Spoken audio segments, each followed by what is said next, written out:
Upstate Medical University in Syracuse, New York, invites you to be the informed patient with the podcast that features experts from Central New York's only academic medical center. I'm your host, Amber Smith. Adults with attention deficit hyperactivity disorder die earlier than their counterparts in the general population, according to a recent study. At the same time, healthcare providers are diagnosing a growing number of adults with ADHD. For help understanding what's going on, I'm talking with an expert ADHD researcher from Upstate, Dr. Stephen Faraone. He's a distinguished professor of psychiatry and behavioral sciences. Welcome back to The Informed Patient, Dr. Faraone. Happy to be here, Amber. This study about life expectancy is from the British Journal of Psychiatry. Can you tell us about it? Yes, it's a study of 3,000 people in the United Kingdom where the researchers had access to their medical record data and their diagnosis of ADHD. And they did what several other researchers have done around the world. They looked at mortality, dying. And they found, as some other people have, that people who have ADHD have an increased risk for dying younger compared to people who don't. In the British study, it was about an average, I think, 7 years earlier for men and 9 years earlier for women. So do you think similar results would be found if we looked at this in the U.S. population? In fact, similar results have already been found in the U.S. population. There's at least, I think there have been 4 studies in the United States that looked at mortality in people with ADHD, and all of them except one found the same thing the British group found, that if you have ADHD, you're at higher risk for dying. And in fact, there have been studies around the world, studies in Denmark, studies in Taiwan, other countries around the world. And these studies were recently pooled together in what's called a meta-analysis, where all the studies got put together in the same paper to see what they say as a group. And this meta-analysis concluded that not only was there increased risk for mortality in people with ADHD, but it was essentially the same in males and females. So both males and females with ADHD are at increased risk. Well, let's talk about the possible reasons for that. What are the health risks associated with an ADHD diagnosis? So this is really interesting, Amber, because the first thing I'll tell you is that in the meta-analysis, what they found was that the increased premature deaths in people with ADHD were due to accidental injuries or unnatural causes, not natural causes. That's pretty interesting. It means that people with ADHD we know are at increased risk for accidents. Kids who are impulsive run into the street chasing a ball and maybe get hit by a car. Adults who are driving and have ADHD, not being attentive, can get into an accident. So these accidental causes certainly account for some of these deaths. We also know there's an increased risk for suicide among people with ADHD. That's another reason for the increased mortality. Now, I was surprised that natural causes of death, meaning people dying from diseases like cardiovascular disease, diabetes, etc., were not increased in people with ADHD, because ADHD does carry with it an increased risk for a variety of disorders, including cardiometabolic disorders like diabetes. But people with ADHD are not dying in higher numbers because of that.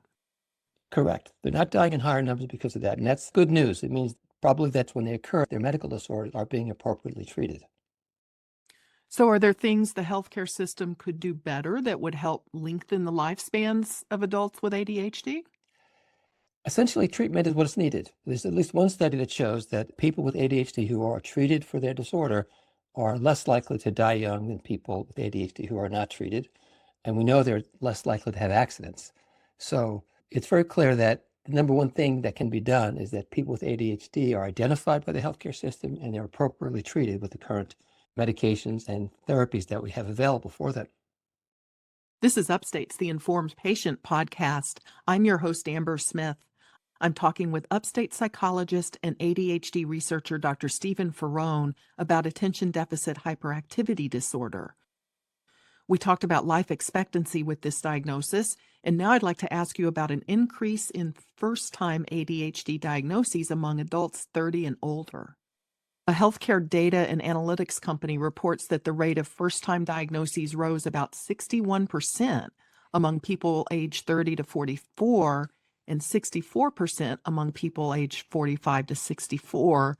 This was from a database of 30 health systems that included more than 1 million people who were diagnosed. Do you think this would hold true across the general population? I think it does. In fact, there were data that were published last year by our Centers for Disease Control And they show the same thing. There's been, over the last number of years, few years, a gradual increase in the diagnoses of ADHD in adults. The good news is that the diagnostic rates are approaching the expected population rate. We know from population studies where epidemiologist goes out and knocks on doors and interviews people that the true prevalence, if you will, of ADHD in the population is roughly 5-6%. The CDC rates are now approaching that level. And what's even more interesting is that the greatest increase in diagnoses we're seeing now is for females and not males.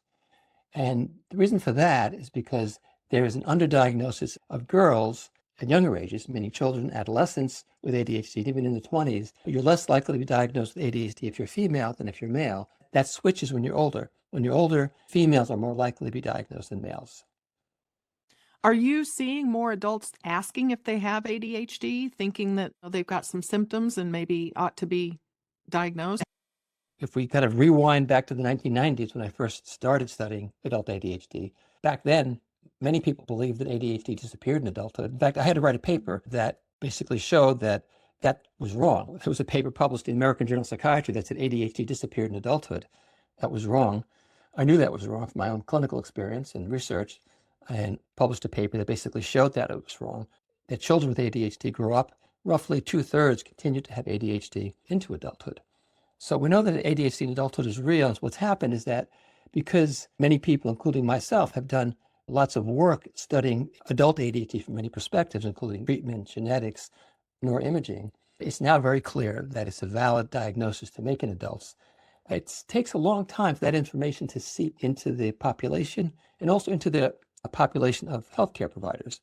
But now it seems that most, if not many, healthcare providers know about this and are starting to diagnose and treat the disorder.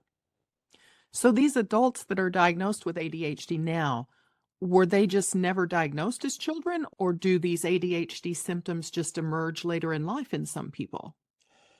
So what happens is that there are different kinds of ADHD in adulthood. There are some adults who have had ADHD since childhood, and it was identified, treated, and so forth. And by adulthood, they continue to be treated. There's another group of adults that had ADHD in childhood, but they clearly had it from taking their history, but they just weren't treated. Those tend to be the females, because girls with ADHD are primarily inattentive, whereas boys with ADHD are more likely to be hyperactive, impulsive, and very disruptive. So when you're a child, you get referred to mental health if you cause problems for other people. If you're an adult, you refer yourself when you're feeling that you have problems. So when the girls grow up, they realize that, hey, I've got a problem. I'm going to refer myself for treatment. So do you think ADHD is overdiagnosed or underdiagnosed? I think neither is true.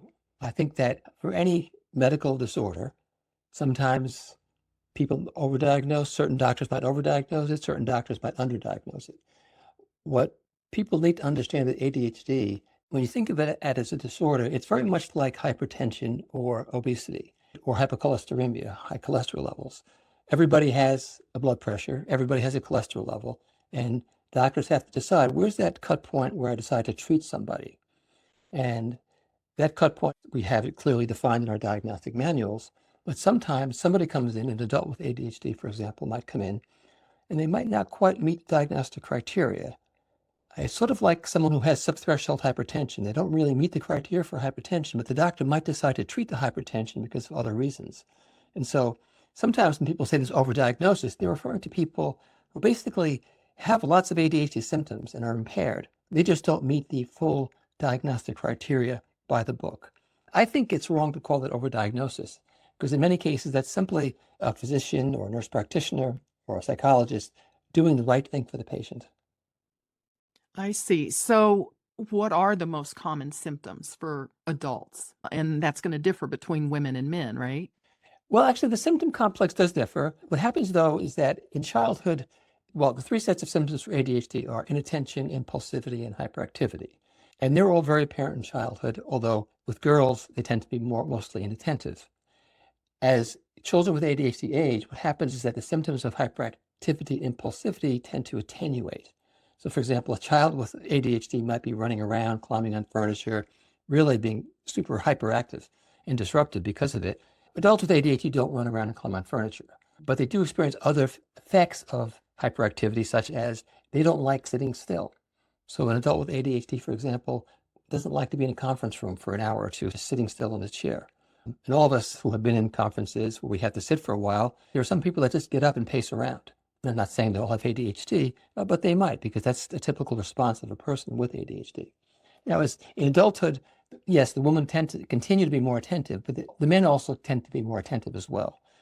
And so some of us have argued that in adulthood, we should also consider other symptoms or other features of ADHD that are not officially diagnostic, such as difficulties with regulating one's emotions. That's currently under debate, and it may end up being in a future diagnostic manual. If children are diagnosed with ADHD early as kids, can they be treated so that they're not experiencing symptoms of ADHD as adults, or is it a lifelong treatment that they are on? It differs for different kids. Some children who are treated will continue to have some symptoms, but the treatment will help them, but it won't help them completely. Those are the more severe cases of ADHD, and they will likely need lifelong treatment. Other children with ADHD will remit their symptoms, and they won't need lifelong treatment. And that's why sometimes in adolescence and young adulthood, the treatments will stop for a while. The doctor will say, let's stop treatment for a few weeks or a month, see how you're doing, because the ADHD itself may have remitted. There's some evidence that the kids who remit their ADHD are more likely to have changes in their brain that make their brains more typical than other kids with ADHD who don't remit, although we're not sure if those brain changes really cause the remission. And there's other evidence that suggests that kids that are treated in childhood and adolescence are more likely to remit their ADHD than others. How is ADHD typically treated in adults? In adults, it's treated with basically the same medications that kids are treated with, and that's methylphenidate, which most people know as Ritalin or Concerta, and amphetamines, which most people know as Adderall or Vyvanse, although there are many other brand names for those medications. Those are called the stimulant medications. There's another set of medications called non-stimulant medications, such as atomoxetine, extended-release fluoxetine, guanfacine, and clonidine. These are also used to treat ADHD in adults and children. Do the ADHD medicines work okay with other medications that adults may be taking? I'm thinking diabetes or heart disease. It's always important that when one is prescribed a new medication, that the doctor checks to make sure that medication is not going to cause a problem because it may interact in an adverse way with another medication. It's very medication specific. There are sometimes two medications shouldn't go together. Usually it's not a problem. But people should always either ask their doctor, or actually the pharmacists know a lot about this too, and they can always check with their pharmacist to be sure that if they're prescribed a medication for ADHD, it's not going to cause a problem. It typically does not cause problems. Well, getting back to longevity, if ADHD is properly treated, will that improve a person with ADHD's life expectancy? There are some data that suggests that, yes, that people with ADHD that have been on medication are less likely to die younger than other people, which makes sense because we know the medications protect them against accidental injuries, which is one of the major causes of premature death in ADHD. Well, this has been very interesting. I thank you for your time. Happy to be here. Thank you, Amber. My guest has been Dr. Stephen Faraone. He's a distinguished professor of psychiatry and behavioral sciences at Upstate, specializing in ADHD research. The Informed Patient is a podcast covering health, science, and medicine, brought to you by Upstate Medical University in Syracuse, New York, and produced by Jim Howe, with sound engineering by Bill Brokel and graphic design by Dan Cameron. Find our archive of previous episodes at upstate.edu/informed. If you enjoyed this episode, please invite a friend to listen. You can also rate and review the Informed Patient podcast on Spotify, Apple Podcasts, YouTube, or wherever you tune in. This is your host, Amber Smith, thanking you for listening.